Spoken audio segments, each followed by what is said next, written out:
नाज़रीन इकराम, बदकिस्मती से हमारे मुल्क का ये अलमिया है, हमारी तारीख का ये अलमिया है कि यहाँ पर सियासतदान हों, जजेस हों, ब्यूरोक्रेसी हो या फिर इस मुल्क की आम आवाम या आम आदमी हो, आखिरी वक्त पे उन्हें रोना आ जाता है या उनके कैरियर में या उनके सफ़र में एक वक्त ऐसा ज़रूर आता है कि उन्हें रोना पड़ता है और आंसू से रोना पड़ता है। आज भी बिल्कुल ऐसा ही हुआ। Chief justice of Pakistan justice Umar Ata Bandial, जो कि खुद को आइन का मुआफ़िज़ करार देते थे,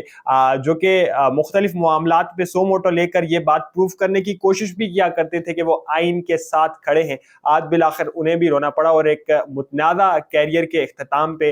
उन्होंने ये कहा कि आज सूरज जो है वो गुरूब हो रहा है। इस वीडियो में कुछ तफसीलात इस मुतल्लिक आपके सामने रखेंगे और बात करेंगे परवेज़ इलाही के हवाले से। परवेज़ इलाही जिन्हें एक मरतबा फिर से गिरफ्तार कर लिया गया है, और इसके अलावा सबसे अहम और सबसे बड़ा मौजू जो इस वक्त हमारी मुल्की सियासत में रूनमा हो रहा है वो पाकिस्तान पीपल्स पार्टी और मुस्लिम लीग नवाज के माबेन बढ़ते हुए फासले हैं, और जो कि फासले आगे जाकर कोई हुकूमत इख्तियार करेंगे और कोई अपोजिशन, और इन्हीं फासलों की वजह से कुछ लोग और कुछ जमातें एक मरतबा फिर से खुद को एंटी एस्टैब्लिशमेंट कहेंगे। इन तमाम तर मौज़ूआत को कुछ अगले चंद मिनट्स में आपके सामने समेटने की कोशिश करेंगे। नाज़रीन इकराम, आज chief justice of Pakistan justice Umar Ata Bandial का जो दौर था वो ख़त्म हो रहा है।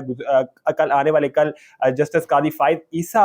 हल्फ उठाएंगे और उसके बाद वो अपने ओहदे पर as a chief justice of Pakistan काम जारी रखेंगे और काम की शुरुआत करेंगे। आज अपने अलविदाई खिताब में जस्टिस उमर अता बंदयाल आंसू से रोए, और आंसू से रोते हुए उन्होंने भरमला इस बात का इजहार किया कि आज एक सूरज के गुरूब होने का वक्त है, और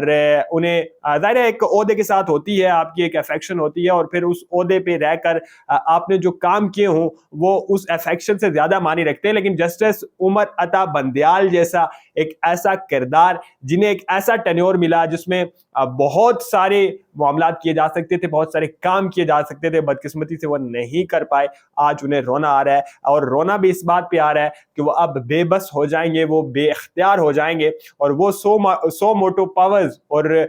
वो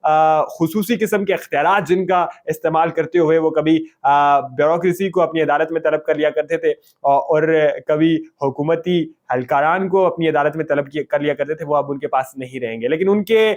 इस मुतनाज़ा दौर में बेशुमार ऐसे मामलात हुए जिन पे बात की जा सकती है और जिनकी वजह से उन पे तनकीद भी की जाती है। लेकिन गुज़िश्ता कल जो उन्होंने फैसला दिया वो भी उनके टेन्योर का एक मुतनाज़ा तरीन फैसला था। पीटीआई की दरखास्त पर जो नैब तरामीम है, जो आज से तकरीबन 15 माह पहले पार्लियामेंट से मंजूर करवाई गई थी, उन तरामीम पे फैसला देते हुए दोबारा से तरामीम को रिवर्स कर दिया जस्टिस उमर अता बंदयाल ने। लेकिन ये कल का फैसला है। अब कल आइंदा आने वाले कल जस्टिस कादी फ़ाइज़ ईसा अपने ओहदे का हल्फ उठाने के बाद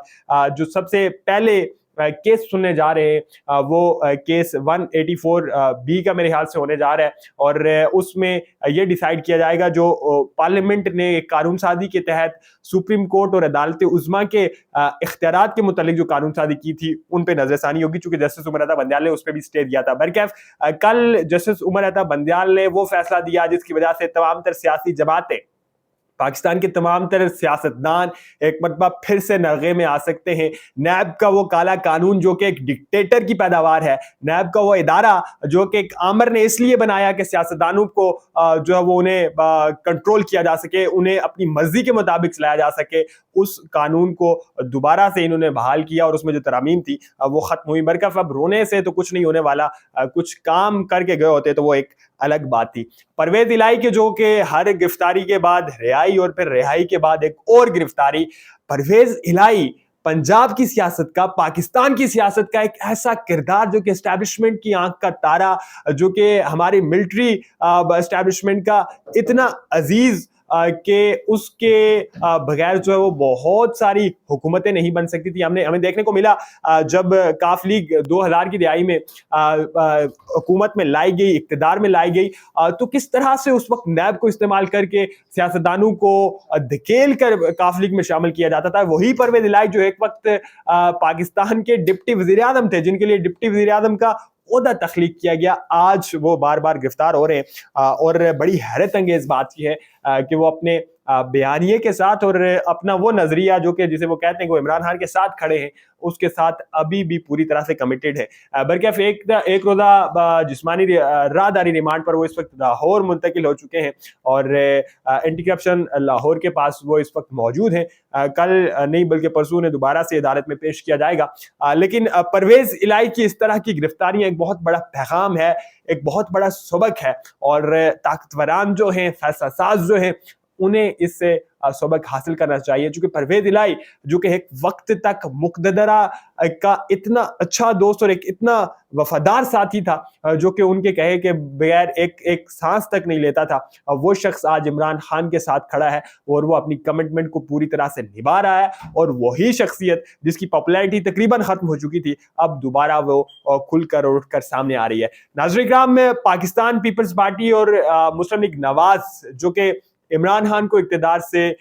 نکالنے کے لیے دوست بنے، آپس میں ان کی قربتیں بڑھی، پھر پی ڈی ایم وجود میں آئی مولانا فضل الرحمان کی کوششوں سے، ایک پورے 16-17 ماہ حکومت میں گزارنے کے بعد اب ایک دوسرے کے برملا مخالف ہو گئے ہیں۔ دونوں طرف سے بیان بازیاں جاری ہیں۔ ایک طرف سے چیئرمین پاکستان پیپلز پارٹی خود یہ اظہار کر رہے ہیں کہ ایک ایسی سیاسی جماعت ہے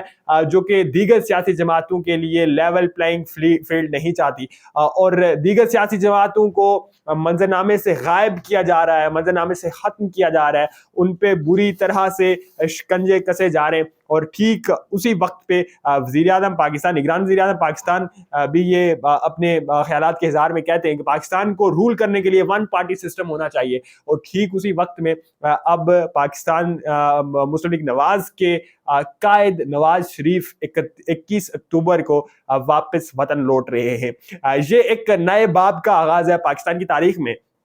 چونکہ بے شمار ایسے واقعات ہوئے، یہاں سے وزرائے اعظموں کو نکالا گیا، پھر انہیں واپس لایا گیا۔ آج سے 16 سال قبل، کم و بیش 16 سال قبل بھی نواز شریف اسی طرح سے ایک لمبے انتظار کے بعد مشرف کو جب انہوں نے دیکھا کہ وہ پاکستان میں کمزور ہو رہے ہیں، تو آج سے تقریباً 16 سال قبل نواز شریف نے واپس لوٹنے کا فیصلہ کیا تھا، اور پھر ان کے جہاز کے اترنے کے سے فوراً بعد ہی انہیں دوبارہ سے جہاز میں بٹھا کر واپس بھجوا دیا گیا تھا۔ لیکن کیا سوال یہ ہے کہ اس مرتبہ پھر سے تاریخ خود کو دہرانے جائے گی؟ کیا نواز شریف تو وطن لوٹ رہے ہیں، ایک طرف پیپلز پارٹی کو بھی جس طرح سے تحریک انصاف کو جو وہ توڑ پھوڑ کر کے اسے ختم کیا گیا، اسی طرح سے اب اطلاعات یہ آ رہی ہیں کہ پیپلز پارٹی کے لوگوں کو نہ کہ صرف پریشرائز کیا جا رہا ہے بلکہ انہیں باقاعدہ دھمکیاں دی جا رہی ہیں، اور مختلف کرپشن کے اور ان کے جو پچھلے 15-16 سال کے کارنامے ہیں سندھ میں، وہ تمام تر ریکارڈز ان کے سامنے رکھے جا رہے ہیں کہ آپ کے پاس ایک راستہ ہے، یا تو اس جماعت میں جائیں یا پھر اس جماعت میں جائیں، بہرحال پیپلز پارٹی کے ساتھ آپ نے کھڑے نہیں ہونا۔ اور ٹھیک اسی وقت میں نواز شریف بھی اب واپس لوٹ رہے ہیں۔ آئندہ آنے والے کچھ دن اور کچھ مہینے بہت اہم ہونے جا رہے ہیں، پاکستان کی تاریخ ڈیسائیڈ ہونے جا رہی ہے، نہ کہ صرف تاریخ ڈیسائیڈ ہونے جا رہی ہے بلکہ ایک بہت بڑا مستقبل ڈیسائیڈ ہونے جا رہا ہے کہ کون کیا کرے گا، کون کون سی جماعتیں آپس میں اتحاد کر کے اسٹیبلشمنٹ کے خلاف، مقتدرہ کے خلاف ایک نئی جنگ کا، ایک نئی تحریک کا آغاز کریں گی۔